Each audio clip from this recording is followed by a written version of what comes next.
Hello, everyone. Welcome to Trades Talk Tuesdays. I am your host, Pop Culture Mechanic. You can call me Pop for short. I hope things are looking smooth out there. I had a little bit of stuttering here on my end, but no, we'll go along and see how things work out here. So today with me is a person I've worked with for a few years. This is B-Man from uh, back in the day. We used to work together. And please welcome him. He is in the instrumentation technician trade, and we were going to learn about that today and some of his past history. Hey, welcome, B-Man. Hey, buddy. Thanks for having me. Oh, yeah, no problem. So let's get right into it here. Um, did you always know you wanted to be an instrumentation technician? No, definitely not. I Oh, actually didn't know what it was until I was almost graduating high school. but Um, sorry, sorry. you were interested in it then, but only towards the end of high school is when you decided that that was the way to go. Yeah, I hadn't actually heard about it. Wanted to do two things. I originally wanted to do heavy duty mechanic when I was really young.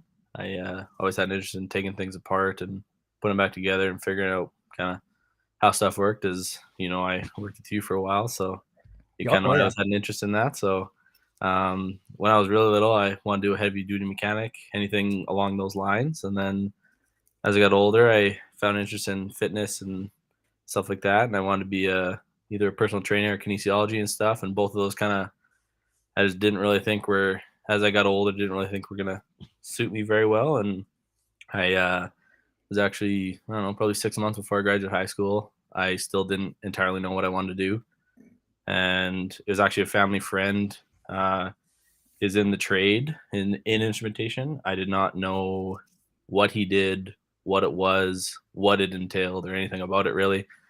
All he told me was that, well, you got to use your hands, you got to use your brain, and it's easy on the body, and you make good money. So I was like, as an 18-year-old kid, 17-year-old kid, you're like, oh, that sounds good to me. So kind of told me a little bit about it, and he lived a very good lifestyle. So I was like, yeah, let's give it a shot. I don't know what else I want to do, and yeah, I kind of started shortly before I graduated. I started kind of putting feelers out there, and I I live in a city where there's not much going on, so I kind of had the option to when I graduated high school, went out of town, and that was kind of how it started. I 5 days after graduating high school, I had my blue book and I was indentured and kind of off to the races from there. Wow, that's incredible. 5 days after graduation, you're already indentured as an apprentice. That's Yeah. unbelievable. Yeah, I guess I was kind of a loser back in the day, but I didn't actually go to my after grad because I was trying to submit some final forms for my blue book. So, Wow. so yeah, No, looking back at it now, I kind of wish I would have done things a little bit different, but it worked. Worked for me at the time, and it's yeah, I guess things are going good. So yeah, you're ahead of the game now, really. A little short-term pain, long-term gain sort of yeah, deal, I exactly. think. Yeah. Well, that's good. Yeah, so when you got so you say you went out of town, so you went up I'm assuming you went up north and worked in the oil patch or something like that? Was that is Uh, that it or no? I kind of moved around a little bit, but I was mostly out west actually, out kind of near like up the trunk road there, like kind of near south of Edson, Rocky, Nordig, that whole kind of area Oh, along okay. there. Okay. So I started out west there. They a contractor has put out a job application saying they wanted a first year apprentice who was green as green and willing to learn. And I was like, hey, that's me. And yeah, kind of started with that. Like I said, I still didn't know much other than my family friend there. Told you about earlier had told me a little bit about it, a little bit of details, but I still was kind of not really knowing what I was getting into. And yeah, I applied to that job, and my family friend had didn't know him entirely, but had worked with him before, and just kind of gave me a little bit of a reference to Buddy because I didn't. have a real resume as far as trades goes. So yeah, just kind of gave me a little bit of a reference to my, I guess, future boss. And yeah, he hired me kind of on a whim and took a chance on me, and I was off to the races starting out west there. So I was lucky I didn't actually have to go up north in the beginning. Oh, good. Yeah, good. I didn't really have an option. I needed, you obviously need to get hours in the beginning, and that was kind of where I needed to go to get my hours. So I was kind of willing to do whatever just to get those hours. So as you know how it is. Oh yeah. Did so they teamed you up then with the journeyman while you were there, and you started to learn from them, or how did it go? Yeah, pretty much. I because out west, I'd say I don't know, probably let's say 80 or 85% of the sites out there are sour sites. So there's lots of H2S, lots of deadly Oh, gases out there. So oh yeah. you always have to be paired up. You always have to have a two-man crew no matter what you're doing. Right, right. So my job actually as a first year apprentice was basically to be the safety watch, and in turn I would learn as I go type thing. But my primary role was safety watch in the beginning. So basically I was paired with my instrumentation journeyman, and we had about six of them out there on the crew I was working for, and our job was just pretty much to do well site calibrations, compressor calibrations, uh, basically just shutdowns, turnarounds. So I was pretty lucky I didn't have to go into the construction side of it right away. I Yeah. got Yeah. very spoiled, and I got pretty lucky doing maintenance for. Well, I've pretty much done maintenance my whole career. But we'll get into that later, but um, yeah. So I actually started as a safety watch, and then kind of went from there. For those people that don't know, when he says sour gas, it's H2S, hydrogen sulfide, and that stuff will kill you. You take a big breath of it, and that'll be your last thing you ever do. So it's important, like he was saying, being in grouped up, because you got to make sure you got to look after your buddy. Otherwise, you're dead. Yeah, for sure. And over, I worked at that first contractor that kind of took a chance on me. I worked for them for would have been about 3.5 years, and yeah, I they like I said, I was it was there, and we had unfortunately quite a few situations, more than I can count, that we had to pack up in emergencies or rescue certain people because just stuff happens, things blow out, and yeah, like I said, we can get into stories if you guys want, but that was kind of how it started there with the safety watch, and then learned more about well site calibrations and kind of more about the actual instrumentation trade as I was doing safety watch, and then yeah, started going from there, and then slowly got more roles and responsibilities with that company. Nice, nice. So you're able to grow with them. That's good. That's nice to hear. You start out at the bottom, and you work your way up. That's awesome. Oh yeah, they definitely let me do that right off from day one. I they sent me out into the field with my journeyman, and like I said, I'm not gonna lie, I didn't entirely know what was going on, and I asked my journeyman at the time, and I'm thankful he was patient with me. But I was just like, "Hey, what are we doing today?" He's like, "Oh, well site calibrations." And in my head, I'm like thinking, "Okay, cool. I've heard that word before, but I didn't really know what it was."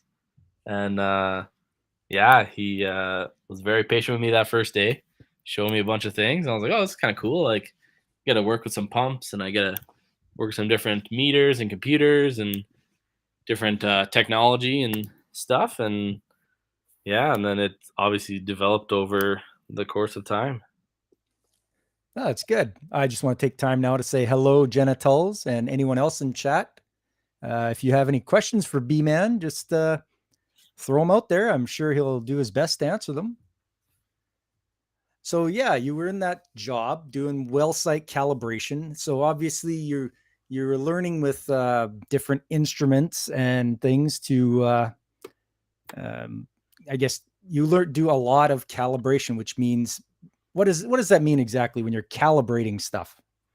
Uh, so basically, like what we were doing at that time, that's a very broad meaning. There's a lot of different instruments and different categories to instrumentation, which, like I said, we can get into later on in the history. Yep. But there's a lot of different parts of it. So the part that that was referring to, those calibrations are for basically switches and transmitters and like meter runs. So basically, um, you have a scale, so you're 0 to 100, and you have to make sure that scale is on.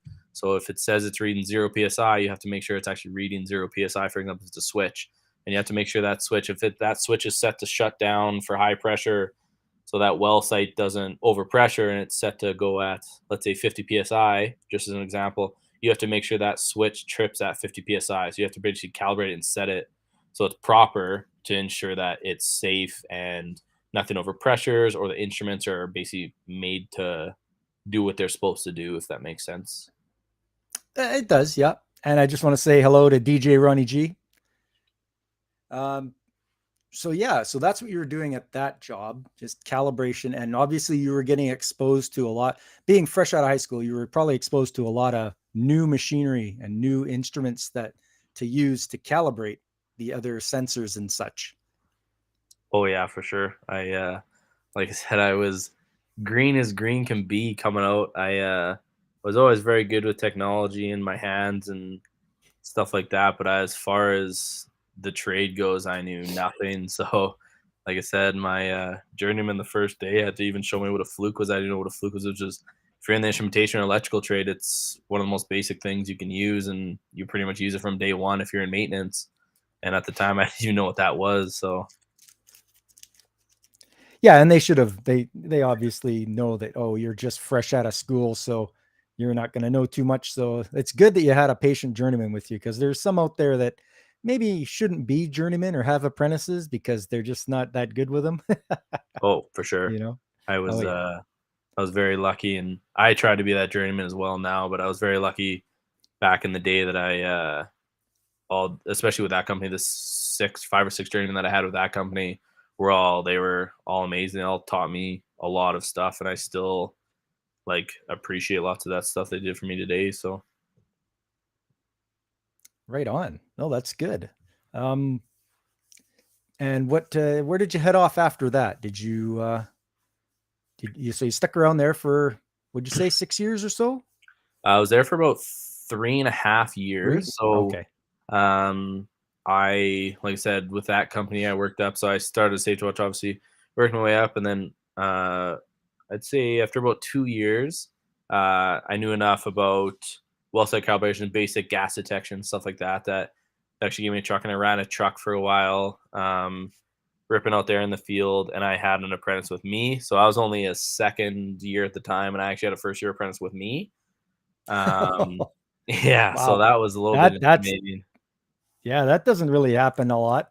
No, it doesn't. But out there, it's a little bit different than some places I found now. But I didn't know any better at the time, and so yeah. Anyway, so I was working up to that, and then was involved in a lot of compressor shutdowns, plant shutdowns, turnarounds, and yeah, and then worked from there. And then from after about 3.5 years, I went to school, and I gave them my notice because I was going to try and get an in-town apprenticeship for my last year, because I was a fourth year now.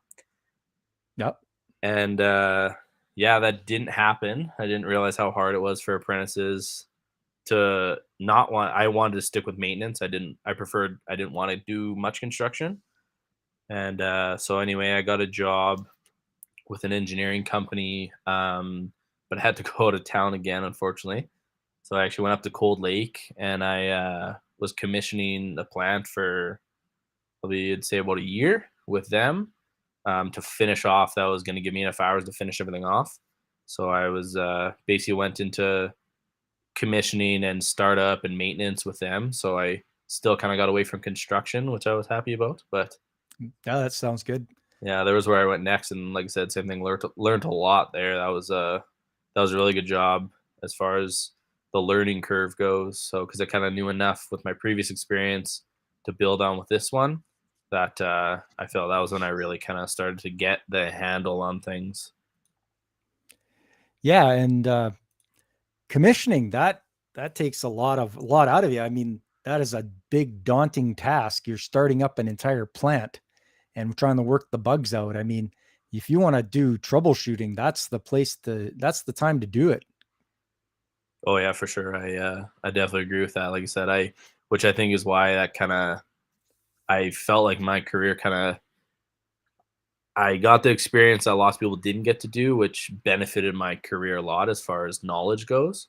So we had a crew, we had an E&I crew, so electrical instrumentation crew of about 120 roughly, and there was just me and one other apprentice. Every other person was a journeyman. Um, and I mean, they might have disagreed with me on this, but my bosses like they paired me with I was the instrumentation journeyman and I was paired with an electrician, and we would kind of go do our stuff for the day and yeah, sign off on it. So they, like I said, they treated me like I was a journeyman, even though I was only a fourth year.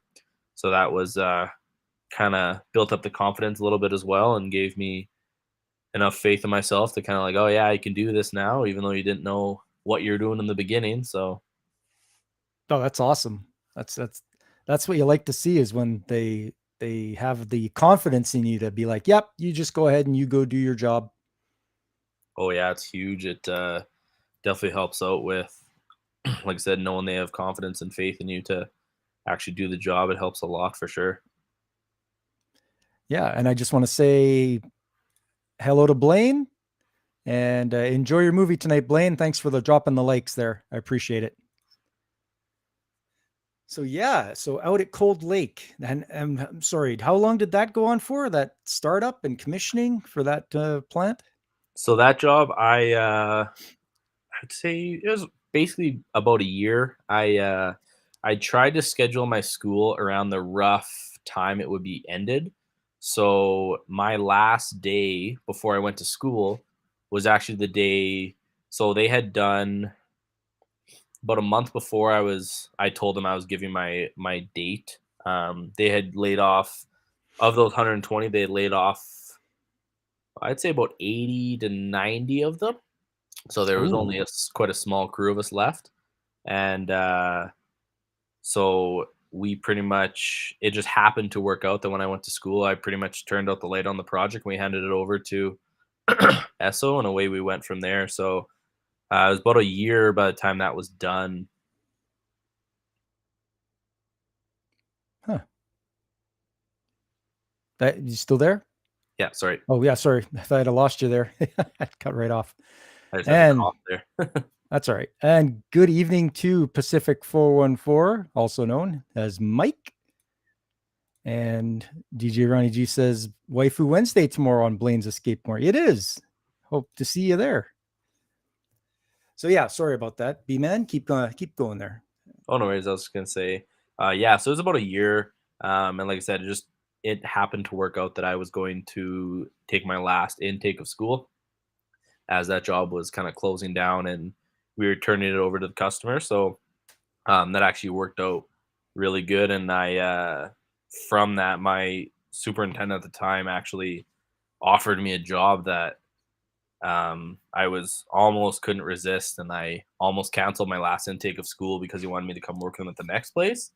Yeah. Which, when you get into commissioning and startup and stuff like that, it kind of lots of people go from you gotta kind of follow the jobs as they go along. So you'll find that you'll go to the next crew and you'll have worked with half the crew already.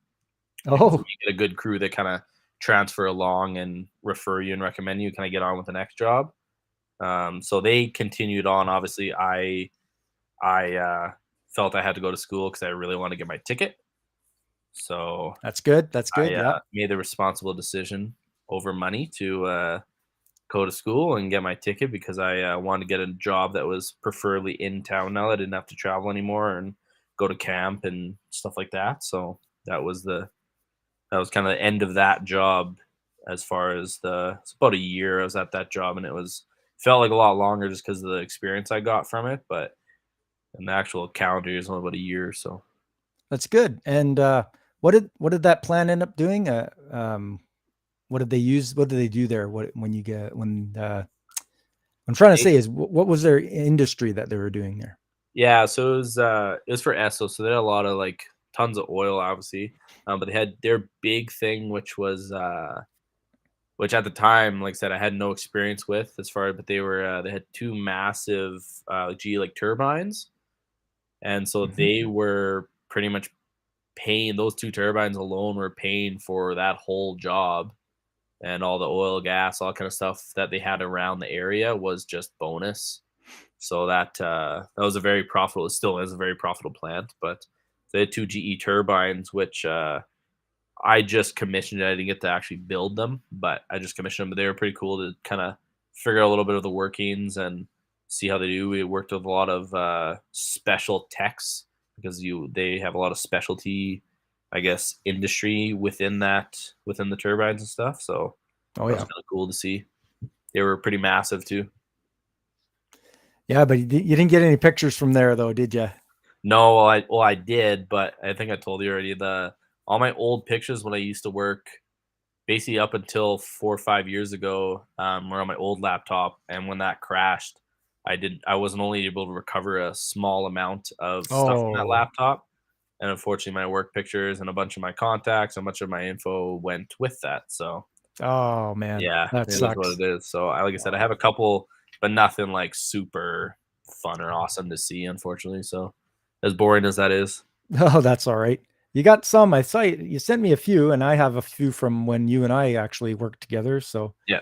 we got some, and there's also I think I'm not sure if you saw this, but there's actually video of me on one of the aerators in the wintertime.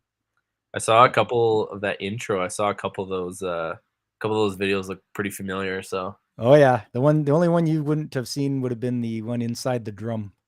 well, I kind of recognized it just from being in there because we used Oh to have right, the belt scales in the drum, so I had used to have to go in there before we right. decommissioned them. Yeah, this was before the belts ran through the Yeah, drums. yeah, I got that. Yeah, no, I forgot about that. You would have gone in there for sure. Yeah. Yeah, we'll get to that though. Oh yeah, yeah. It's coming. It's coming. Um, so there, yeah, SO plant working with those big turbines and commissioning.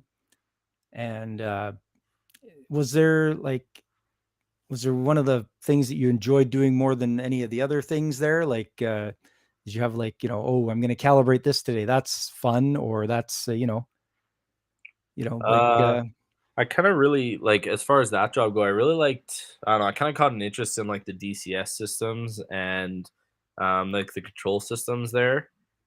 We had to do a lot with that because in that big of a plant, basically everything has to go through the DCS there, so everything is connected. So I really enjoyed basically if we were testing a valve or an instrument or a switch or a transmitter or whatever we were testing. I really enjoyed communicating with the DCS operator and kind of figuring out where that was going. If the point wasn't making it to him, and just kind of because you really have to break it down to where your point of contact's failing and yeah. where your signal's going. So you're tracing all the way down to the wire the whole way, each termination point, and you're kind of there's just a cool, like I said, process and experience as far as getting that knowledge. So I quite enjoyed that part of it. That was for sure. And that's all low voltage, low amperage, like we're talking milliamps, millivolts type of stuff. Yeah. So for the most part, everything's under 120, and a lot of it is actually 24 volts or 4 to 20 milliamp signal or stuff like that. Sometimes they'll do a split signal, which is basically means it's not a full 4 to 20. It's a certain scale, so it could be 4 to 12 or 12 to 20 or something like that, and it's just scaled towards that, which basically means it's even an easier signal to achieve. But yeah, long story short, it's basically the very low voltage. Oh, sounds good. And welcome, CCD. Nice to see CC. you. Yeah, it's the dream team tonight. Thank Yeah, you. there you go. We try. Yeah, but Well, yeah, that's no, good. yeah, I really enjoyed that job. I just that job was where I decided camp life wasn't for me. I got a really good routine, but the 14-hour days and Oof. just being away all the time. Somebody buddy texts you, or my brother would text me, or somebody would text me, and I'd be like, "Oh, sorry, at work, I can't leave. You're in this compound, basically." I had a really good routine at camp, but that was kind of where I decided, yeah, I think once I get my ticket, this camp life isn't for me. I'm just, yeah, I just wasn't cut out for it, I guess. Well, I don't blame you. I never did any camp life, but the things I've heard, it's like I don't think I want to. So yeah, Yeah. that's I Yeah, you it's know, definitely an experience, that's for sure. But I'm not gonna lie, you're not missing anything, buddy. yeah, there you go. So now you're finished your SO job, you Yep. finished the commissioning, you're at school, you're getting or you're sorry, you finished school, you got your hours, you got your ticket. Now you're journeyman. Now where do you go? Well, this was the first this was the first time where I was, like I said, you kind of feel like, oh, new journeyman, you got your ticket, you're fresh. You're like, oh, I have so many options now. And I decided, like I said, on that last job, I didn't want to do camp job anymore. I didn't want to do out of town. I kind of wanted to get an in town job if I wanted to. And because I had worked so much maintenance and out of town in the field, I had never had a place I could eat like a warm lunch. It was always to go wraps, salads, sandwiches, granola bars. It was never warm lunches just because we were always out in the field. And 3/4 of the time, our lunches were in the truck. So I was like, I want to be spoiled and I want to get a job in a shop or a job in a plant or something like that. So my first job as a journeyman, I decided to go to a valve shop actually. Um, in my head, it sounded pretty sweet as far as like, okay, cool, you're inside all day. You don't even have to wear gloves. It's like the worst case scenario. You're wearing steel toe boots and glasses. You don't have to wear a hard hat. So that was kind of where I decided to go and try and spoil myself for a little bit. And yeah, so I ended up going to a valve shop right after I got my ticket. Okay. And obviously learned a lot there. And valves are an integral part of the instrument trade. Is that right? Yeah, anything to do with valves, automation, um, actuation, anything like that. And that's kind of what we covered at that valve shop. Whether it be knife gate valves, ball valves, butterfly valves, kind of whatever you needed.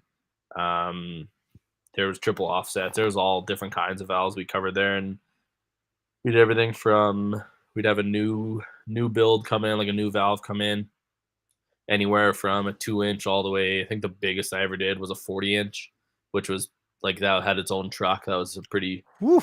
pretty big valve, so that was kind of cool. But and then yeah, we pretty much if it was a new one right out of the factory, we would usually have panels or actuators or I would sometimes have to control it, limit switches, whatever I was adding to it.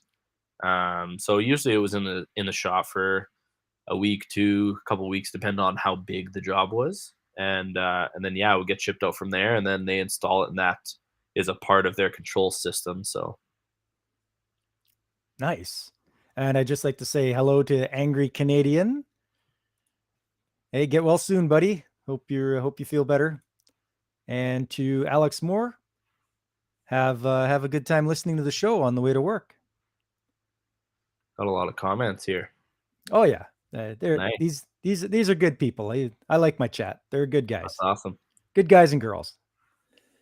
Um, yeah, if you guys have any questions for B Man, just throw them out there. You know, he's pretty knowledgeable. You know, I've worked with him. He's a good worker. Um, so yes, Valve Shop. So that was that for quite a while. I mean, and it's nice that you're able to like work in town. I bet you were really happy about that, eh? That was a big part of it. Yeah, that was the number one, I guess, factor in choosing that place to kind of start, I guess, as a new journeyman. I like I said, the I miss the money for sure. As anybody who's worked out of town knows, it's a pretty paycheck, but it was worth it to me to kind of come in town, and I kind of want to be close to the family and friends, and kind of settle and figure out my life how it was going to look as opposed to just being in camp all the time. So Mm-hmm, mm-hmm. that was the big factor with there. And like I said, I I spoiled myself pretty good because never even had to wear a jacket in the 4 years I worked there because I was always inside. So There you go. That's the way to do it.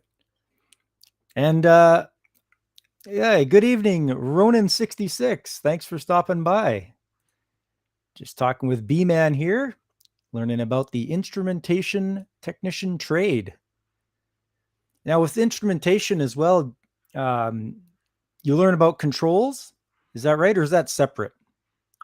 when I first started in the trade, it was a little bit more separate. Now it kind of goes hand in hand the way I guess the trade is developing and the way the technology and the instruments, all kind of stuff are kind of developing and uh, kind of going forward and all the updates and how basically all the changes. So when I first started in the trade, uh, it was a part of it, but my role was an instrumentation technician. It didn't have the controls technician on the end of it. Um, Whereas nowadays, when you finish school, you're an instrumentation and controls technician. It's kind of a hand in hand thing. But in school, they do teach you quite a bit of PLC stuff. You learn a lot of digital communications. You learn a lot of basically just control systems. So you know a little bit coming out of school, but as anybody knows, you always think you know more than you really do coming out of school. So you learn it's a quick learning curve when Yeah. you actually dive into the world of controls or PLCs and the vast, I guess, how broad it is and how many different brands there are, different kind of PLC, different kind of structures. Like even just like without going too crazy into even just doing function block diagram, which is a type of PLC programming, over ladder diagram are two totally different things. Yeah, they do correlate, but you have to be like almost an expert in each one individually. So uh, for me, I've always been in maintenance. So I am very good at troubleshooting in the PLC program. If you ask me to build a program from scratch, that's where you kind of get into a specific niche and you're kind of your own, like use a PLC or you're kind of a controls technician. That's more your job as opposed to instrumentation, if that makes sense. Yeah, I think so. So it's just you kind of more specialize in it. So if you were to get me to try and build a plant all by myself, it'd take me 10 times as long as someone who does it all the time. Whereas I can troubleshoot it fairly quickly and I'm very proficient in that. So if that makes sense. Yeah, I think so.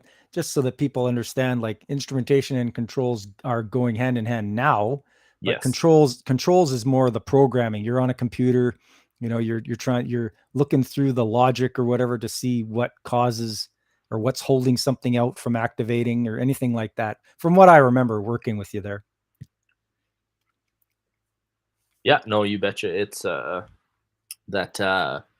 is yeah, very true. It's you like I said, when it comes to maintenance, um it's kind of like a little cheat code if you know how to use it. It's kind of like a cheat code.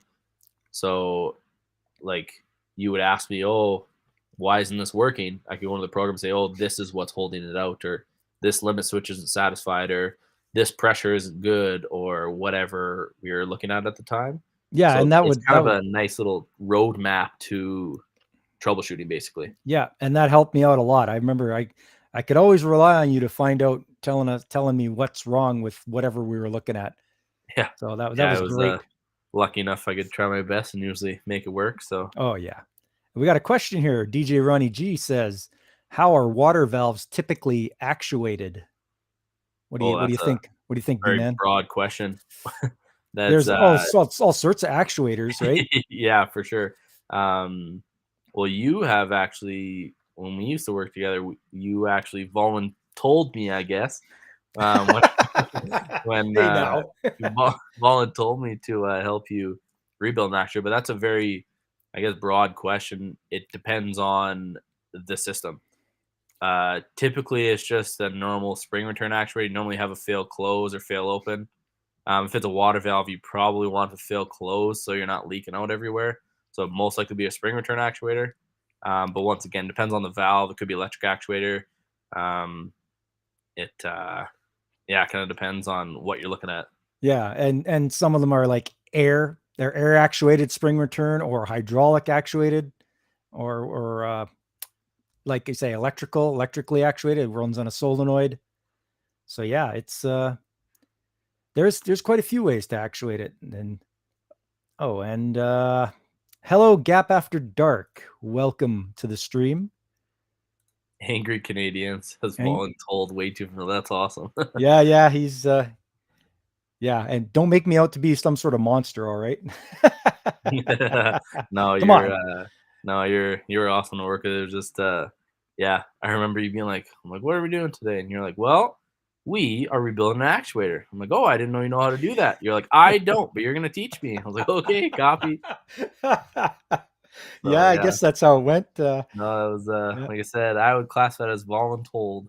yeah. But yeah, Well, no, I was happy to do it. It was fun, but we had a good crew. There was the way I looked at it is there isn't anything we couldn't handle. We put up with a lot of the garbage and we got a lot of the terrible jobs, but you know what? We all pulled together and we did it. yeah, for sure. I think DJ Ronnie said I was curious about the failure mode. Yeah, so it's I would say like I said, every application is different, but I would say it's most likely a fail close. Okay. Yeah. Yeah. Usually you want that. I can't understand anybody wanting stuff failing open. I suppose in some instances, but most of Yeah, the time you want to stop whatever's flowing from getting anywhere. for sure. I say one of probably as far as water goes, one of the only I guess applications you would have that for would be, let's say it's a tank and you might overpressure it and it's a drain, then you might fail it open. But other than that, Yeah. I'd say I don't know, let's say 95% of the time it'd probably be a fail close. Yeah. Angry Canadian. We all know nice pops around here. Yeah. Yeah. Okay. No, that's good. I mean, working in that valve shop for you, it was good for you to get back to some semblance of normalcy, you know, and well, they weren't 14-hour days anymore, I guess. You were back to 8-hour days. Yeah, no, I was so as opposed to working 14-hour days and anywhere from 7 days to 50 days straight, I was working Monday to Friday 8-hour days. So I was like, what do I do with all my time? Like this is awesome. So yeah, there was definitely a change for sure. And like I said, I worked there for about 4 years. So and they were good. They were kind of a smaller company. They only had about 50 employees, Hmm. where every other company I worked for is a lot larger than that. So it was kind of nice. You kind of knew everybody at the shop, and you knew everybody. And there was me, and we had three other people in the back shop, and then a bunch of salesmen for that, and a bunch of other, I guess, support roles. So it was kind of good. But Huh. Oh, and DJ Ronnie G wants to know, have you seen many float valves? uh, if he's referring to like level, like as far as based off of level, um, not a ton. Usually you have a level switch, and then once that switch opens, then your valves would open. Okay. Float valves in particular aren't super common just because of the size of capacity of tank. You normally just have a set level switch.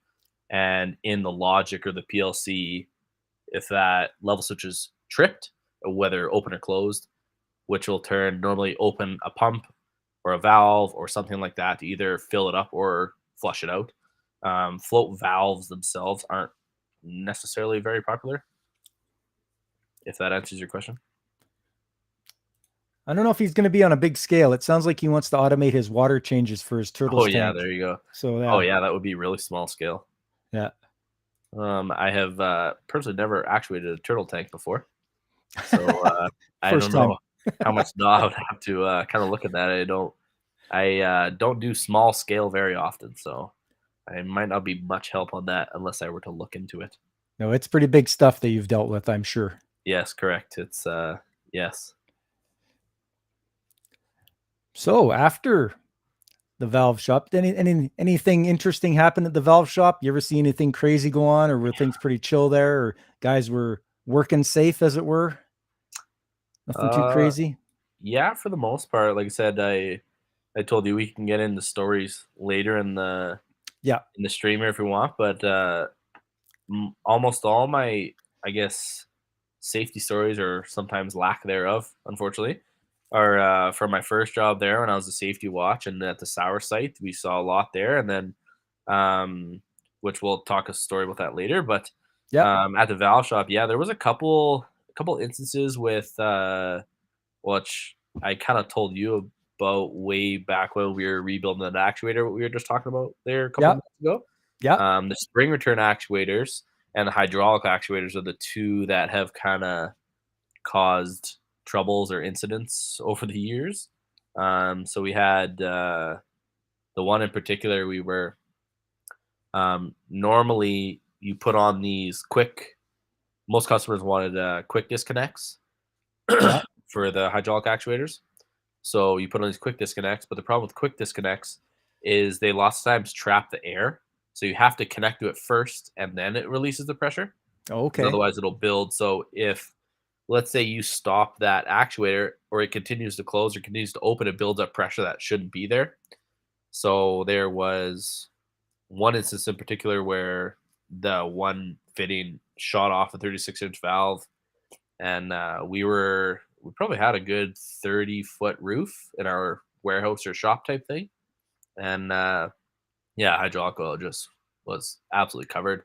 Um, One of the technicians that we had there, I just heard this big bang, and by the time I got over there, all the hydraulic oil had landed on the ground and just covered everywhere. Oh, And what a yeah, mess.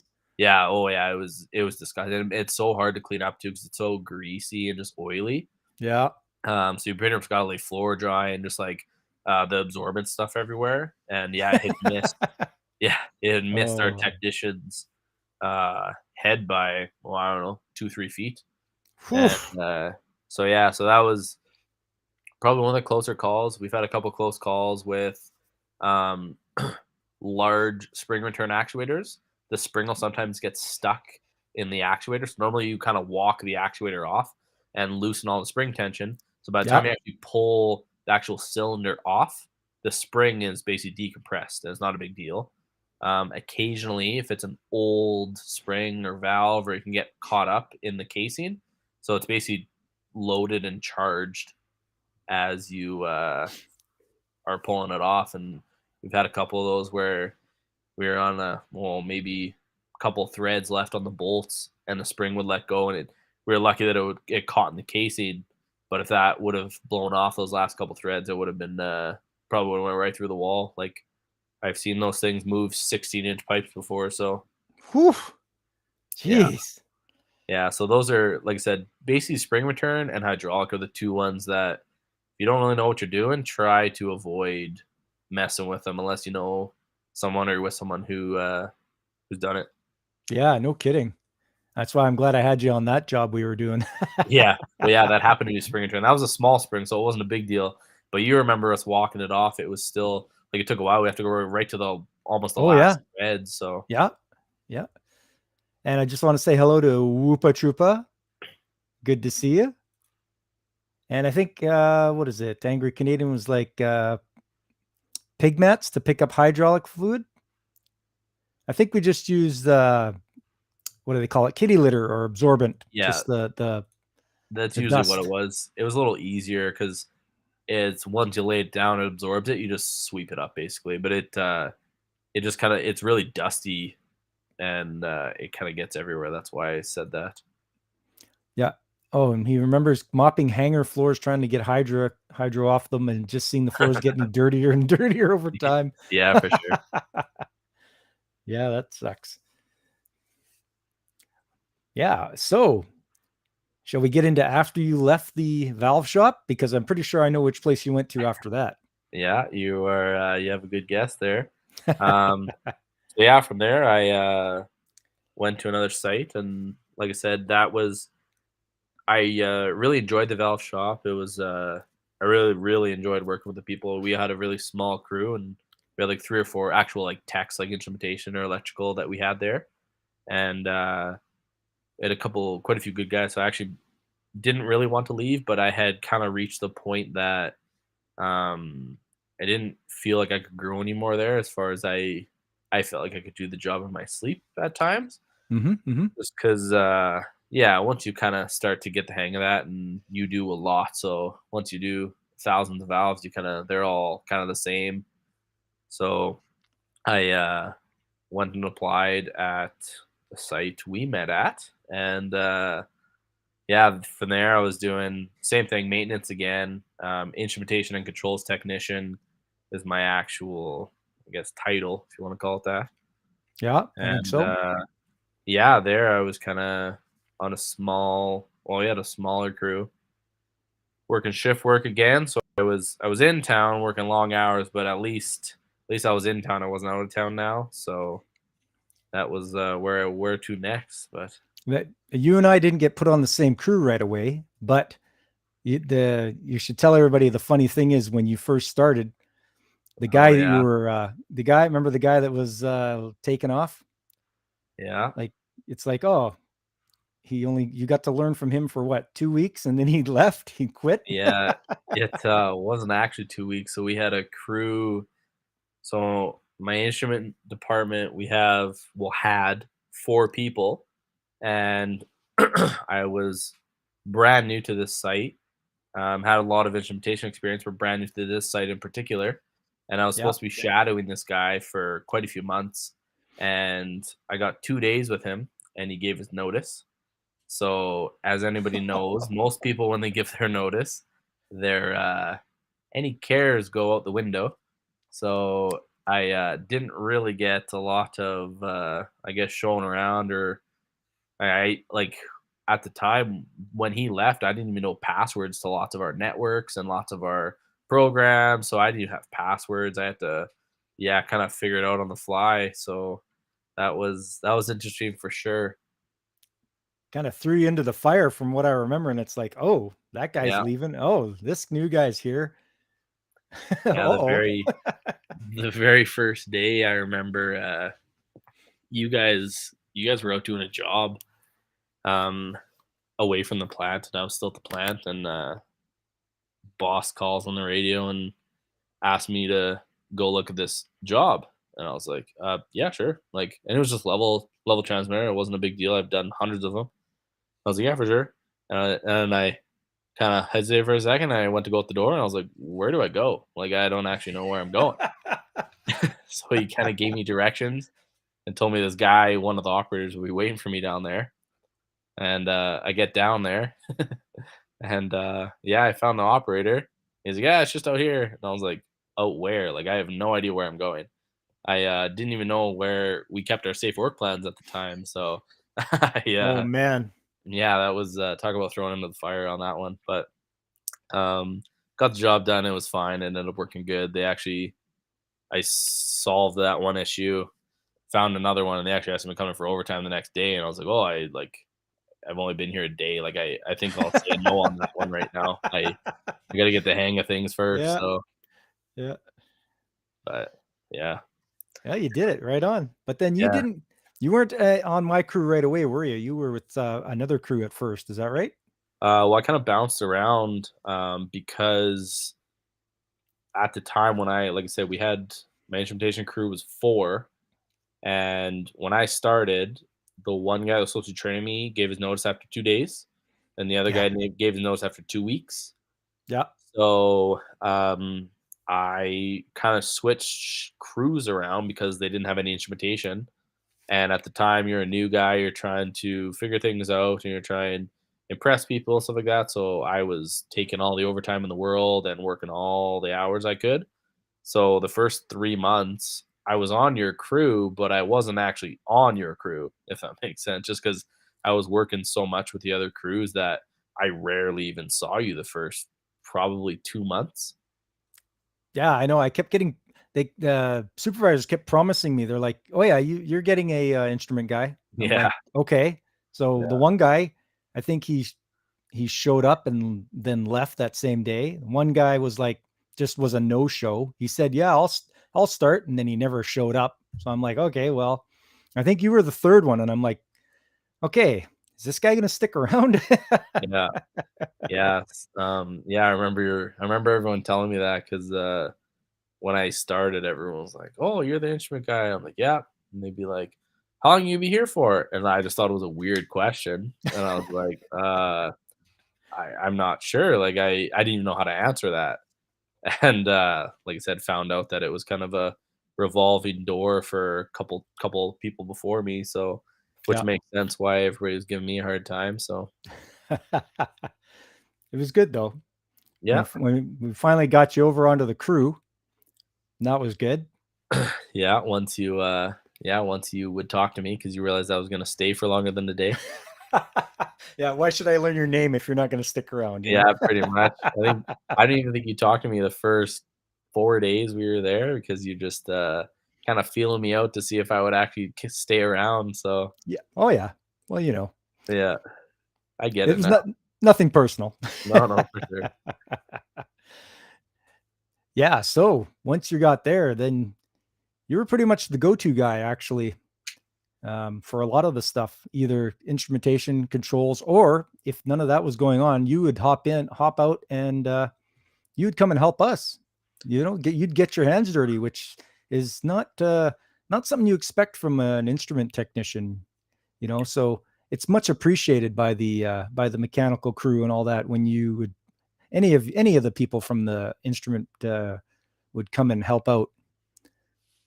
Yeah, I I don't know. I just figured like yeah, I because I got thrown into it so much, and I was kind of one of the only guys left on the instrumentation crew. I kind of everybody kind of I spearheaded everything, which kind of was a good to bad thing.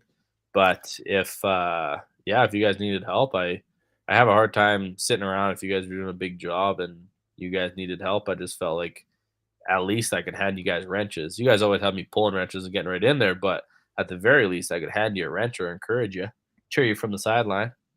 Yep, yep. Or be our rescue if we're Oh yeah, out did on the that a lot. pond. Yeah, did that That a lot. was yeah, that was horrendous work. I Good didn't like times, that. hey buddy. Good times, yeah. Good times. Yeah, yeah, I know that. Yeah, that place, like I said, seems to toss people in real quickly, and you don't really have an option but to learn it. Yeah, yeah, that's right. You know, either pick up on it or you're out the door. I guess you're Yeah, for giving sure. up. Which, like I said, is a good and a bad thing at the same time. So Yeah. Did you want to look at some of these pictures that you sent? We could pop a few of these up on the screen. Have a yeah, look. sure. I'm not gonna lie. I don't even remember which pictures I sent you, so I'll Oh, be looking as I go as well. that's fine. Let's see if I can get it right here. Let's see if I can do this and do this. Nope, not that. There, do this. Oh no, no, not that one. Hang on, I'll get it. It's a little different setup for me here. There we go. Here we are. This looks like Oh, it's one of sensors, isn't it? wow. Supposed to be. If you look kind of down at the bottom right corner there, I laughed at this because this is very, I We're guess, looking at typical. Because if people normally, not always, but normally if they aren't in the instrumentation or electrical trade, they just kind of tell you it's not working. They don't really give you much information because, to be honest, there's a lot of things that can go wrong yeah. as far as whether it's the instrument, the PLC. Like, there's a lot of things that work together. Anyway, so this one we got a call saying it wasn't working. We get there, and you see the wires dangling at the bottom. Someone way back when had pulled them out and moretted them and decided to not put them back together. So the operators apparently did not know that. So I just thought, anyway, it happens more often than you think as far as getting to the job or getting to the site, and it's a super easy fix Yeah. Yeah. or anything, yeah, anything like that. So, like I said, this one I just laughed at 'cause, yeah, like I said, the wires are dangling down there. They're just sitting there moretted, not connected to anything. And they're like, "Oh, it's not working." Yeah, I think I know why. Yeah. Let me just Yeah, put no, that those was why I laughed at that one. But connect those wires together and we're good. Oh, I think what's I this? sent, yeah. So this is this was the same thing. So this one had there was, I want to say there was 32. So this little blue thing in the middle there with those 4 or 5 little termination points there. Yeah. Those are small little temperature transmitters. Okay. And so that basically gets connected to the probe, which then goes in any type of material, pipe, process, whatever you want to put it in. It'll give you the temperature readings. So anyway, so this one happened to be outside. Like I said, this is the same job as the last picture you texted me or you pulled up there. Yep. And yeah, so I get there and same thing, troubleshooting it. The one was disconnected. It's like, okay, that's why it's not working. This one, I had opened the cap that was on top of this, and you see it's all rusted in there. I literally poured water out of this, Oh. and I like the operator was with me at the time, and I poured water out of it, and I just looked at them and I was like, "Well, this isn't good." They're like, "What? Well, is that bad?" It's like, well, anytime water and electricity or water and wires meet, it's usually not a good idea or Uh, good outcome. is So that bad? anyway, yeah, this was like I said, lots of the calls you get when you're doing any type of field or plant work are just kind of sometimes they're just a little bit interesting or funny, I guess. But Yeah. yeah, so this is that. I think there's another picture as well I found on this same job firm. Is Yeah, that so one? this wire they were wondering, and so this wire was basically cut. Like at some point, someone had damaged it, whether it be run over it, cut it, pinch it, or whatever. It was kinked. Yep. Anyway, so it wasn't given a full connection. Just like everything about this job, there were so many different issues, and basically it was all come down to just basically abuse of equipment. It's Mm. like you Yeah. when you work with such fine either instruments or wiring or cable or anything like that, it doesn't take much before it's either damaged or not working properly because it's been banged around, or lots of devices can lose calibration, or I shouldn't say lose calibration. It drifts because so if the calibration was set to 0, it'll drift off a 0 because it's been abused so bad, like banged around so much, or just like I said, long story short, just abused. Yeah. It can drift. So, like I said, lots of these devices, like this, for example, this cable pretty much gets almost cut, and they're like, well, "What's going on with it?" Well, it's not actually like like there's no power there anymore because it's cut. Like, and like I said, you see lots of stuff like this. Was the same job as the last couple photos here. There was, like I said, quite a few photos on this job that were just like, yeah, this is why the majority of your temperature probes are not working because they're so damaged and abused and water in them or anything like that. So, And just so everybody knows, like these things are not cheap. Like oh yeah, no. any of these sensors, these controls, like what are we talking about here for price? If you go to the last picture, the one where I Last dumped picture. water out of that, I think it was. Oh, the last one we were Yeah, at go there. This back. guy? Yeah. Yeah, so that one. So this little blue, I don't know, you can call it like a little puck. It's basically all it is. Literally, Oh it's yeah. Yeah. the size of like you fit in your palm. It's pretty small. It's just flat. It's flat on the bottom side, screws on the top for your terminals. Yeah. That piece alone, you're looking at anywhere, depends on what brand you go, but usually 250 to 500 bucks just for that little piece. And you have basically 32 probes, you got 64 of them to buy. It adds up really quick. So that I just saw in the other picture, not trying to fast forward again, but Yeah. if you go forward 2 photos on the transmitters before, those things are you're looking at anywhere from 1,000, 2,000. Sometimes you can even be higher if they're specialized, but just a regular pressure transmitter, you're looking at I don't know, $1,000, $2,000. Like I said, depend on the brand, but like they're not cheap. They might look like they're nothing special. Like these are 2 transmitters right here. These are both pressure transmitters, Yeah. but yeah, they're not cheap for sure. They add up very quickly. Yeah. And yeah, that's the thing.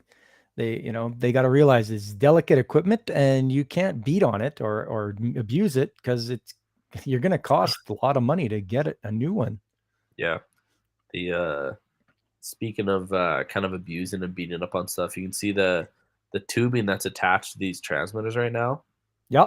If you go to lots of older sites, lots of times people think they can step on this, and Oh, it's stainless steel for sure, but it's hollow. It's only like I said, that's 3/8 tubing right there, but it's not it's not like you're stepping on a steel bar. So No. they do bend and they break. So lots of sites you go to, that tubing just looks like a disaster just because people have either stepped on it or bent it or banged it or whatever. So it is not a straight, like normally you want straight 90s, 45s. You want it to look nice and pretty. Um, Lots of times, like I said, at the older sites, it is not. So that's another thing that they abuse all the time. Sometimes they'll pull the tubing right out if it's sometimes you'll have plastic tubing. There's a lot of abuse that goes on with this stuff, and because it's so fine and I guess needs to be exact, like we're talking to like so if it's like a milliamp or if it's like a signal or if it's a pressure, a lot of times you're going to 3 decimal places. So it's like very accurate. Wow. So it doesn't take much to, I guess, push it off or drift it away from its calibration or its set point or whatever we're referring to. Yeah. So Oh, and I know where you are too. I know where this photo was taken. You're yeah, on top yeah, of the big concrete housing there. yeah, you betcha. I feel this photo was from, oh, I want to say the hall was still up, but yeah, Okay. yeah. So that was I said quite a while ago, but this was yeah, we had to troubleshoot this one, but yeah, No, that's all right. And that's why it has a lid on here as well, which is helps it out. People can't step on it because you pull this lid over and it closes and it keeps these guys a little bit gives them a little more cover, a little more yeah, protection. yeah. This is a version of like they call it like usually it's called an O'Brien box, Yeah. which is basically just a covering a box. And this one in particular didn't have heat, but lots of times they'll have a little heating element in there. This one wasn't connected, but because it's pressure, and lots of times you'll have process, whether it be oil or gas or water or whatever you're measuring your process is. Lots of times it can freeze. So in cold winters or whatever, you can get down to minus 20, 30, 40, and these things will freeze solid. So all of a sudden you're not reading anything. Yep. And Yep. so anyway, so these boxes are lots of times heat traced or heats. So it just basically ensures that it stays working through cold elements, especially if you're working up north or in some of the colder areas that we have. Yeah, that's important. Like a lot of people, a lot of companies too that are like in the warmer climates and we buy stuff from them. It's like, yeah, you don't realize how cold it gets. Some of the stuff needs to be uh, made for like say Alaska or something like that, just to give them an idea of the temperatures they're going to be facing. Yeah, oh yeah, for sure. I don't always understand why we order, like not just this place but any place I've been at. Sometimes I'll order certain products from way not local, and they don't have the same type of environment as us. So their stuff will either freeze or break down, or it's so weathered. So after a year or two, it's just destroyed, and they have to buy the more expensive local product anyway Yeah, because it doesn't stand the test of time in some of our environments. yeah, exactly. That's something to consider there when you're in the trades. You have to put up with accountants, people that control the purse strings. Maybe you want to get something that's going to be really good for what you need, but they don't want to spend the money. So you always got to be on the lookout for deals and making sure the stuff you buy is robust enough for your application, wherever you may be. Oh yeah, that happens all too often for sure. Yeah. And there's another shot of them there. Yeah, so that's kind of so you can see the two black tubes basically coming in. Yeah. Um, those will feed your tubing lines. And they're basically heat traced in there, so that line will not freeze. Oh, that's good. So, and then that box obviously closed. Obviously, you can see the lid in the back there. But Yep. so in wintertime or any cold weather, elements, whatever, you're not worrying about um, it being out and getting destroyed. Yeah, for sure. Take care of your instruments, everybody. They're Oh really yeah, important. yeah, they're expensive if you don't. What are we looking at here? Um, I can't remember why I sent you this one in particular, but this one is Is that on the floor? so Do I have to turn this? Can I Mm, rotate this? no, I think it was just a bad Because picture on my part. that's on the But floor, right?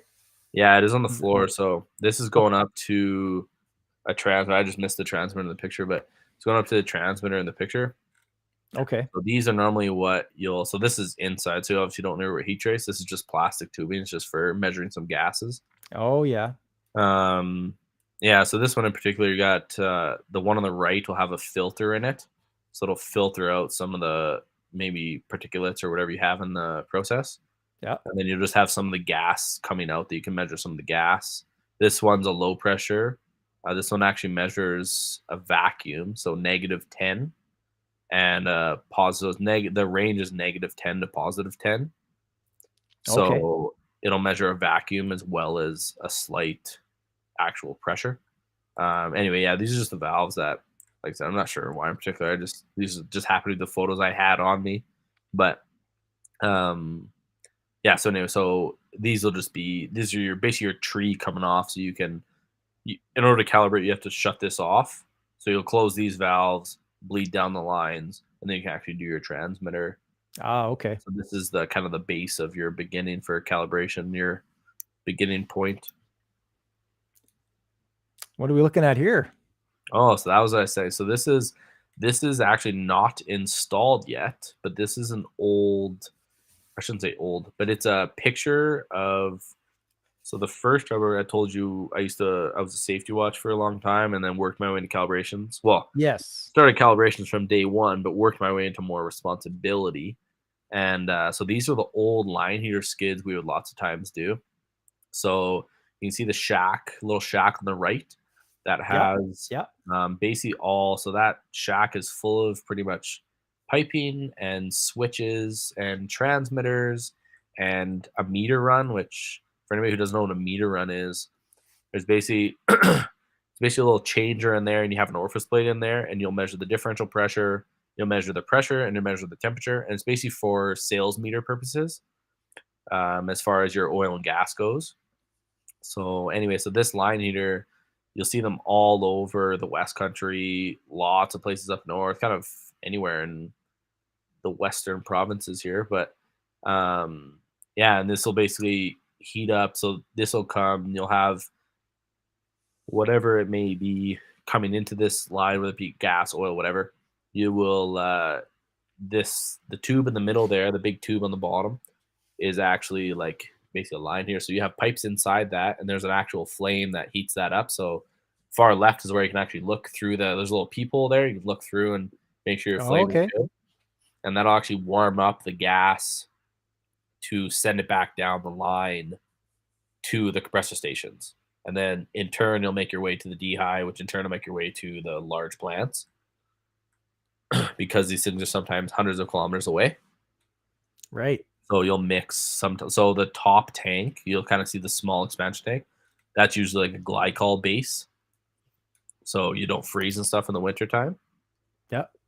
So yeah, anyway, so these are, like I said, very popular out west and up north, and all sorts of not so much pipe fitter or millwright stuff on there, but mostly for electrical instrumentation. We have a lot of PMs that we do for this. In the past, pipe fitters would we usually had pipe fitters for the most part. We had a couple millwrights doing the shutdowns, or they were heavy duty mechanics, either one of the two, doing the shutdowns for compressors and stuff. But for the most part, all this kind of line heater skid stuff was instrumentation and electrical, unless the pipe fitters had to do any new piping or changes or stuff like that. So, and there's also valves inside that shack on the right, which we were talking about Yeah. earlier as well. Yeah.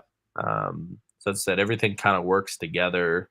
This is an actual application in the field, but these are very, very common out there. And I've, I don't know, we've probably calibrated thousands of these over the years. So this was my job for a long time. When I first started, this was kind of what different variations of these, but these all over the place, along with the compressors and stuff. So Nice. That's pretty awesome, that thing. And it just yeah, travels around, eh? Wherever you need it. They can just put it right where they want. yeah. So just line here skids, they're basically all. Well, you can kind of see this on a skid, and they get Yeah. dropped there, and then when they're dropped there, there's. So I didn't like it's not in this photo, but to the left or right, normally off of it's not far away. So normally, usually, I don't know, 20, 30 feet type thing. There'll be another little MCC where I have basically all the cables, all the wiring goes to. We'll have all the fuses and all the PLCs in there. Yep. And then off, usually a little further, let's say, I don't know, 100 feet, for example, you'll have like a wellhead or something that'll be coming up, and you'll be pulling in your gas and stuff from your line.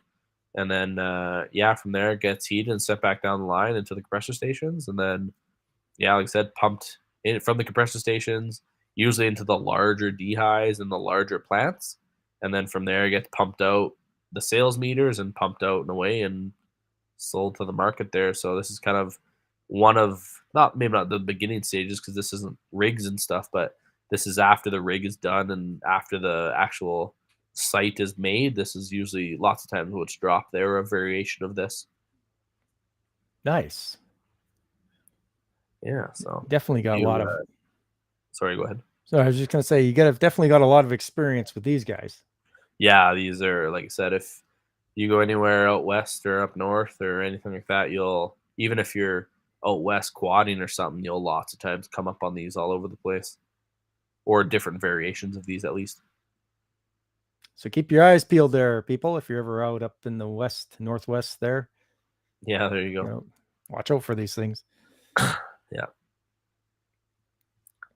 So right on. That is good stuff. I like that. I'm gonna just look for some of these other pictures that I had. Yeah, for sure. But you're liking it so far, you know. I mean, you've been in for quite a few years, haven't you? How long have you been in the instrumentation trade? I feel like you're aging me right now. I don't feel very old, but like I said, I got into it very young. So I had my ticket by the time I was 21. Yeah. So I've had my journeyman ticket for, I don't know, 8 years now. We've been in the trade for about 11 now, 11 or 12, something like that. Okay. And I've had my ticket for, I don't know, 7 or I guess it'd be 8 or 9 years now, something like that. And then yeah, I the last couple years, COVID kind of put a little bit of a twist on it, but Yeah. Oh yeah. the last couple years, I actually started my electrical apprenticeship, so I'll be a dual ticket here shortly. So just because, for anybody who knows, electrical instrumentation go hand in hand, I'd say probably 90% of the time, especially if you're in maintenance or anything to do with commissioning and stuff like that. It basically they're very, very similar. You work together basically. So I thought it was best for, I guess, my career path to get my dual ticket, and the company I'm with now is um, basically credit all my hours and paying for school and all kind of stuff. So I figured it was kind of dumb not for me to do it. So that's my No, path I'm on now. So that is good. And for those people that don't know, like you usually get a premium if you have like dual tickets. So yes, yeah, whatever it might you're be. usually pretty sought after, and I'm like I said, I feel old sometimes, but I'm, on the grand scheme of things, I'm still pretty young. So Yeah, I you are.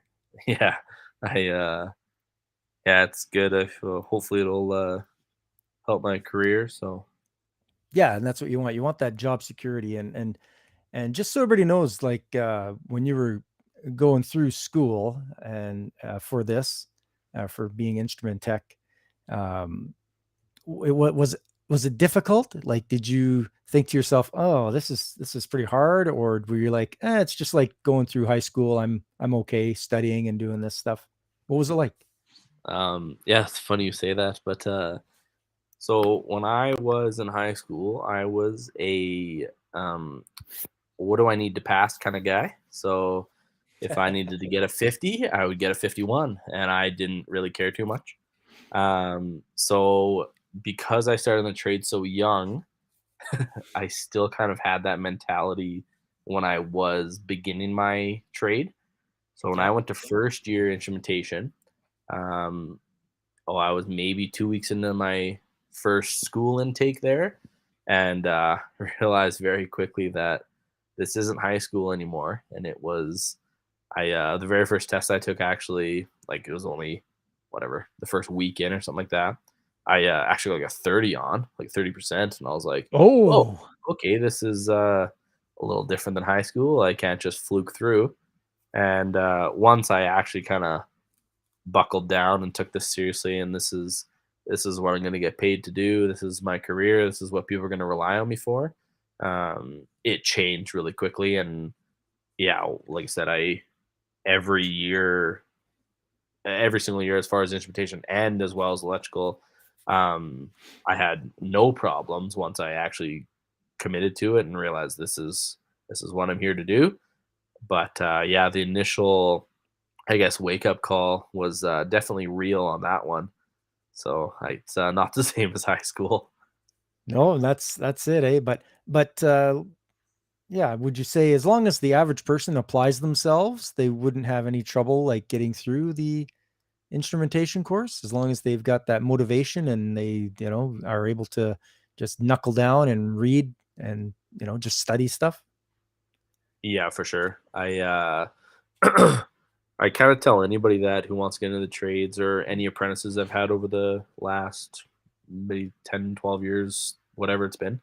I tell anybody that it's just a big eye opener as long as you're willing to go in and do the work and learn. It's like anything. If you're willing to put in the time, usually you get paid. It pays off, and you come out with what you were aiming for. So as far as that goes, yeah, instrumentation does get a bad rap because everybody says it's a really hard trade as far as school. But I think it's just because it's very different. You don't really do it like there's nothing like it really in everyday life. It's slightly different. Like there's like how often do you work with PLCs or control systems or stuff like that. So it's just something new that you have to learn and you have to be willing to apply yourself. So if anybody's willing to do that, yeah, anybody could do it. And I've gone to school with, especially third and fourth year. There's quite a few people I went to school with that were, in my opinion, I was surprised that they were that far because they didn't have a lot of experience, but they just buckled down when it came to school and they got through it. And then you just kind of get the experience as you go. That's the beauty about an apprenticeship is you kind of learn as you go and your knowledge builds and you can start putting one and one together and you just kind of, yeah, keep rolling from there. Yeah, exactly. That's good to know, and I hope it doesn't scare anybody off. Don't be intimidated by this, by going into the trades. It's actually not as bad as you think it is. Like yeah, depending on which school you're at or whatever, we deal in modules and such. And as long as you read it, answer the questions, and just remember those for the when you take the tests, you'll be fine. And most of your hands-on experience out in the trade will help you as well. Yeah, for sure. I yeah, like I said, I've seen all different people, and like I said, as long as you're, in my opinion, as long as you're willing to put in the work, um, for the most part, I've never seen an instructor try and fail a student. Like they want you to succeed. Like they're journeyman as well. They want to see the trade succeed. They want to see everybody succeed. So as long as you're putting in the time, as long as you're showing up on time, as long as you're doing the modules or your homework or the videos or whatever you were assigned or whatever you need to do, they will help you out a lot. They do stuff out of class. They will assign you extra modules. They will make sure you pass if you're willing to put in the work. I will not promise you that, but I will almost guarantee you that. Oh, there you go. And Alex wants to know, do we have 40-year-olds showing up? So what was the demographics of your class like? So like I said, I started right out of high school. So I was an 18-year-old, 17-year-old kid when I started. When I went to Nate for my very first intake, I was 17 or I was 18 years old, and there was a guy in my class that the joke was that his grandkids were almost as old as me. So he was 50. I want to say he was 54 or 55, and he was starting a brand new trade. He had I can't remember what he did in the past. Like I said, this was a while ago, but um, yeah, he was starting a brand new trade, and he was learning it from scratch, and he was figuring it out. I only ended up going to first year with him because anybody can go to any intake of school, and you kind of go to all different whatever institute you're learning from.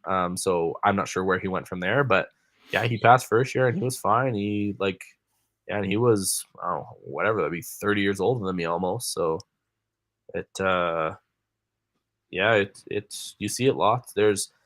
I was definitely on the younger side when I started in the trade. Um, I've only ever had one person I work with be younger than me, Yep. and usually for the most part they are normally slightly older.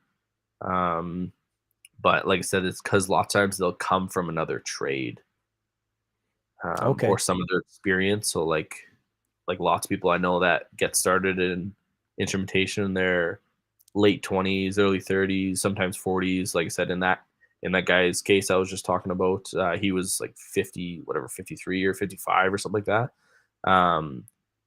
Lots of people come from other trades, or they were something else before and wanted to get instrumentation. Um, yeah, just because, like I said, it's not a very well known trade. So yeah, as far as demographics go, don't be worried about age as far as that goes. There's instrumentation that kind of touched on earlier. Instrumentation is so broad that you could be anything from what I did for years working in a valve shop and having the music cranked every day, to being out in the field, to working in water utilities in the city, to working in big plants, to working on airplanes, to working on anything like that. It's very, very broad. So there's always kind of a need for it. So I wouldn't be worried about, regardless of how old you are. Exactly. That's what I say too. Don't worry about how old you are. It doesn't matter. The fact remains that you want to get into the trades. You want to be able to work with your hands and get out there and make some money. One thing I wanted to ask you, B man, have you noticed if there's a shortage of instrumentation technicians? Are people crying for them out there? Because there seems to be, I see a lot of articles written about the shortage in the trades. Have you noticed that at all? For instrumentation, when I first started in the trade, yeah, there was way more shortage than, like like that was very noticeable. You could basically walk into one site. I never obviously experienced this, but lots of people I worked with did. You could basically walk into one site one day, you could get laid off or fired, and you could have a job that same day or the next day you'd be showing up to, like a new job, just because it was very, very busy. Nowadays, it's not quite like that, but if you're, and it depends on too, if you, like me, I'm kind of, I guess, spoiled now that I personally don't go out of town. I don't have an interest in that. But if you're willing to kind of travel anywhere, oh yeah, there'll always be a job for you for sure. And if times are really tough, like I said, COVID kind of tested a lot of this stuff. But if times are really tough and I really needed to, and I'm like, yeah, this is what I need to do to provide my family and stuff, then I would take a job anywhere. But if someone's willing to do that to get started, or even if whatever, wherever they want to work, yeah, there's always places that are asking for it. So I definitely say there's demand, not necessarily in the big busy cities, but if you're willing to travel, or if you're willing to even just go into the outskirts, maybe you drive half hour, 45 minutes. Yeah, there will always be work right now, especially. So Well, there you go. And if I'm not mistaken, the instrument techs are on sort of the higher end of the wage scale. Is that right? yeah, we are. Yeah. Yeah, you get paid very well for what we do normally. Like I said, if you're if you're in town, you kind of sacrifice the pay a little bit for being in town. But yeah, if you're out of town, you're definitely on the upper end of the scale as far as trades go usually. Well, there you go.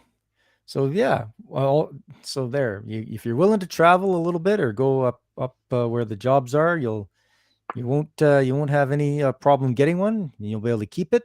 You'll make good money.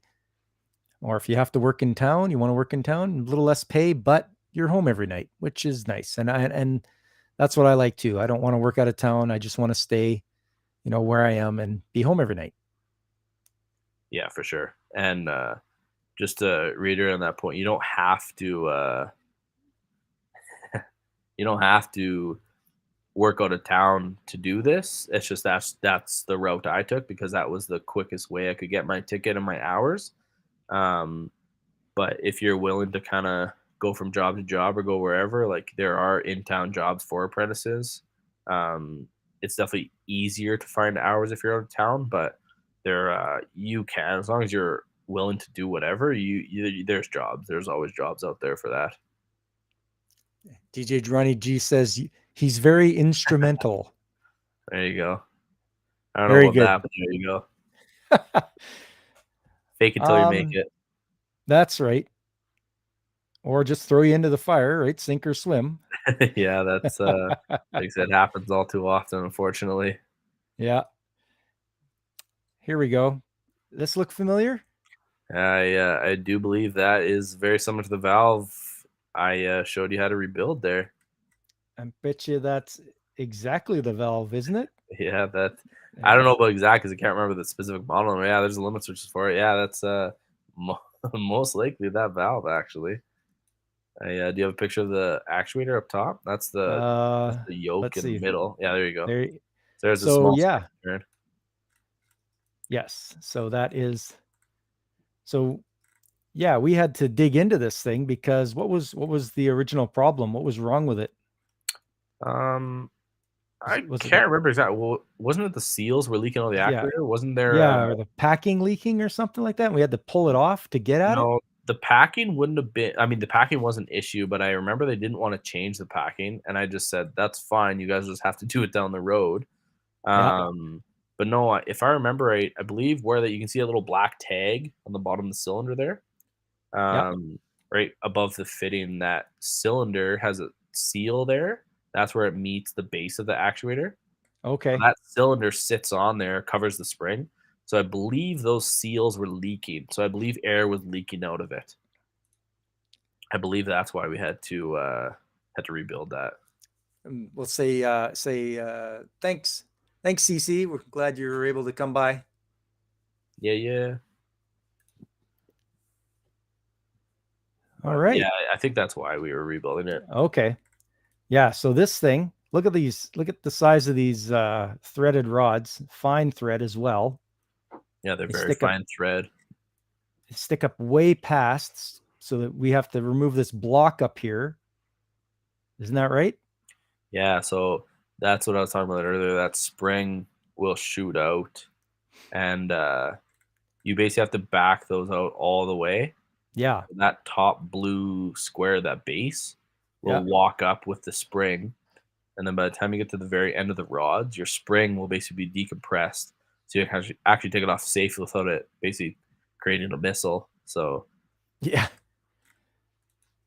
Yeah. yeah, That's so that's why we would have done that one. Like I said long ago, got voluntold for that one. yes, you did. Let's see. Oh, there's another shot of it. Oh, yeah, there you go. You can see the rods all the way up. So Yeah. yeah, we're pretty much had to back that up all the way to the top, just so that spring you actually get it off. Yeah, because that was under high tension, high compression, that spring. Oh yeah, it was like I said, it'll shoot 200 feet in the air if you let it. Yeah, there's a better shot. So you Yeah, have to, and it took just forever to get those threaded off there. yeah, because it's because they want the I guess security of it, so they do really fine thread. So you'll have to Yep. back it off because they don't want anything coming loose, and you can get it tighter, like it can seal tighter. So yeah, it Yep. takes forever to put them on and take them off. Yeah, I think I got a shot of the inside there where the Yeah, so that'll be the clevis, packing where is. the clevis meets the gate, and Oh, that's okay. what'll actually. So this silver piece that's vertical, kind of, will actually is what'll close on the process, and that's what'll basically close off or open the valve, Right. and that's the clevis that's attached to the actuator, which attaches to the actual valve, which you see the gate on the bottom there, and that red thing is a limit switch to tell it if it's open or closed. So Yes. just so the operators can verify when they actually give the signal. Yeah, there's a better, little clearer shot there. Yeah. But yes, I believe we had to What did we want to do? Did we want to keep? We wanted to pull the or keep the gate closed Yeah. and pull the shaft back, right? Yeah, so you actually have normally I can't remember if this one had a lock pin or not. Normally I have a lock pin, which when you close the gate, the lock pin, so these two blue things on the sides, they're usually called yokes. So Yeah. they'll have a hole and they have a pin that goes through each one and basically holds the gate down. So if you take off that clevis that's bolted to the gate right there, Yeah. if you take that off, you can pull off the actuator now while still keeping the gate closed and your process closed. Okay. Yeah, so that was so we would have had to keep it closed in that case, I think. Oh, that's not a valve. That's not that either. Oh, I Hang on. remember that tray. Yeah. Yeah, That was when I had to do that deconstruction project. yeah, that's what you guys were doing at the time, wasn't it? Yeah, that was a big job. That was a lot But of yeah. overtime on that one. Yeah. Yeah, so this was quite the eye opener for me learning how to do this and Yeah, no, just you did good. seeing. That was it went pretty smooth. Other the one thing which I think I warned you about before we did it, but I said those tie rods will gull because lots of times because it's such fine thread and there's so much pressure on them, they will gull, so the threads will gull. Yeah. So we actually had one of the threads gull, so we had to put it back together. There's only three, and then go and find another one to put in there that was the same size. The valve still has that when we threaded in. Actually, I was just looking at it a couple weeks ago. Uh, yeah, and so were you telling me that they are finally taking your advice as to what to do with these? Yeah, kind of. So they're basically replacing all of them, which I told them to do, oh, years ago. Well, Well, this when was photo's this picture taken? 2019. Yeah, so 2019, yeah. that was So I had recommended it back then, and they just basically let it leak, and they just put a tray underneath it, basically, which I wouldn't recommend doing. But No. yeah, so they're finally like this is only a couple weeks ago. They were changing out a bunch of those valves and rebuilding some of them and kind of changing some of the seals and all kind of stuff. Which normally, like in the past, it's a regular thing that you should do is maintenance on your valves. The only thing that's going to happen is they're going to seize and leak if you don't do maintenance on them, like almost any piece of machinery. But because they're usually kind of forgotten about, people lots of times just leave them and 10 years from now when it doesn't work, they'll take it out and say, why is this not working? It's a piece of junk. So Yeah, surprise. yeah. Yeah, it's and it shouldn't be like that. These guys should really get cracked down on because you're leaking process fluid or whatever it is you're pumping out, and it's like that shouldn't be an accepted practice to do. So they should get called out on that. Yeah, sure. But yeah, fun times with the valves. I've got okay. Yeah, we're doing all right here. So after being done with this, Yeah, I remember that one for sure, though. yeah.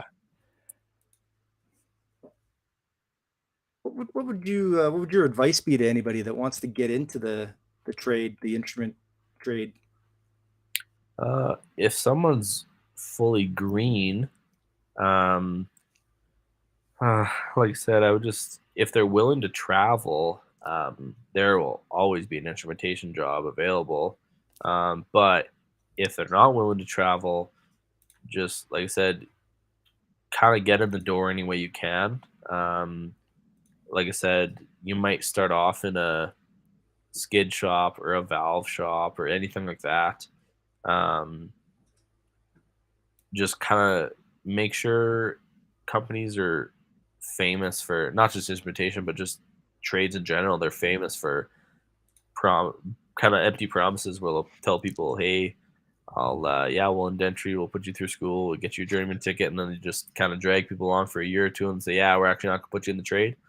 Um, Oh yeah. just and like I said, I've seen it all too much. It's not very fair, but it does happen, unfortunately. So If you are just starting out, let's say you're starting at a valve shop or you're at a skid shop or you're starting construction or wherever you're starting, just make sure you get your blue book. Make sure you're, like I said, you do kind of have to do some, I don't know, stuff to get your hours, but make sure you are getting your book signed and your company is doing what they should be doing. There's enough companies out there that if they're not, don't be afraid to, yeah, to kind of, I don't know, go elsewhere if they're not. But there's always places that'll sign your books. Yeah, and networking is important because then by talking to people, you'll find out whether the place is any good or not. And especially when if you're doing your schooling, you can really, catch up to and talk to a lot of people that are at a lot of different places. Oh yeah, for sure. That's like I said, I never needed to take advantage of that because I was lucky enough. I always had a job, and I always had options as far as jobs. But yeah, there were lots of places in school. There were lots of times in school where I got offered jobs, um, that just from people I went to school with and just kind of built a connection with. And that happens lots as well. If you do happen to know anybody in the instrumentation trade and you are starting to or want to get into it, a lot of times knowing somebody helps as well because they can sometimes refer you to a contractor at their site, or you can be a shop hand and you can clean up stuff. You just kind of get your name, get your foot in the door, and then you get your blue book from there. But like I said, just do your anybody I recommend just do your best not to get kind of dragged along for years and years and they never actually indenture you or get your blue book, which is sad because just kind of I won't say wasted hours, but it's just kind of they led you along type thing. Yeah, yeah. Don't. Yeah, it's hard for people to. They just got to try to be more observant and make sure they don't get caught up in that. Yeah, exactly. It's basically kind of put an end date where it's okay. I'll give them, I don't know, 6 months, and then we'll agree on a denture. And if they pretty much don't give you a very valid reason, or you don't feel it's valid that they're not indenturing you, then thank them for their time and the experience, and just kind of there'll always be another company you can go to, and hopefully you'll, like I said, hopefully a company will find you eventually with hours. It's by far the trickiest part is getting your hours to actually get your, I guess, work towards your journeyman. That's the toughest part. Yeah, and that's the thing. Get your hours and don't be afraid. There is a shortage out there of skilled tradespeople. Like no matter what, look into every individual trade, and there is a shortage because all the boomers are retiring and they're leaving there's nobody there to fill in their place. So don't be afraid to get out there and see what you can find. There's got to be something. And Alex Moore says they bought our first car and then they bought the Haynes manual and they read all of it. I remember those Haynes manuals. I did the same thing for my cars Yeah, there you go. back in the day. Yeah, no, like I said, there's there's always opportunity out there, and especially people starting out. If you have to go to town, yeah, it isn't always the funnest, but usually you get some really good experience and it gets your foot in the door. You can get your hours. Once you're indentured, it's a little easier to kind of be a little pickier, if you want to call it that. Yeah. Um, just because you at least have some knowledge and some hours backing you. So, like I said, just get your foot in the door however you can. And like I said, just make sure their companies are leading you along and taking advantage of you if you are working for them and they are promising you an apprenticeship. Just make sure they're, I don't know, following through on that.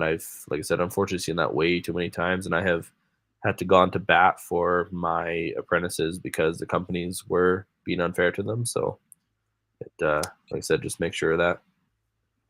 Nice. It's good to have somebody that's got their back for them because you feel kind of helpless as an apprentice. I can remember back to my years as one, and you're like, oh, I got nobody in my corner. I'm just this, you know, not even a journeyman, and they're just figuring I'm expendable and they can just boot me out anytime they feel like it. Yeah, exactly. And that's like I said, I remember what it was like as an apprentice too. So now that I have been a journeyman for quite a while and I have a little bit of pull, I try and use it for the good at least where I can. Yeah, with great power. Yeah. Yeah, there you go. Well, all right. I think we're just getting ready to wrap things up here. And I'd just like to thank you, B Man, for being a guest on Trades Talk. I mean, it's really great hearing from you again. Yeah, thanks for having me. That was a blast. It was nice to reminisce a little bit on the little past and the history there. Yeah, It was fun. Thanks for having me on. yeah, and I hope everyone else enjoyed it. You know, we had our good usual chatters come by, and it's always nice to see people like Jenna Tulls and DJ Ronnie G. Blaine stopped by, and Angry Canadian and Whoopa Troopa. Even Ronan66 stopped by.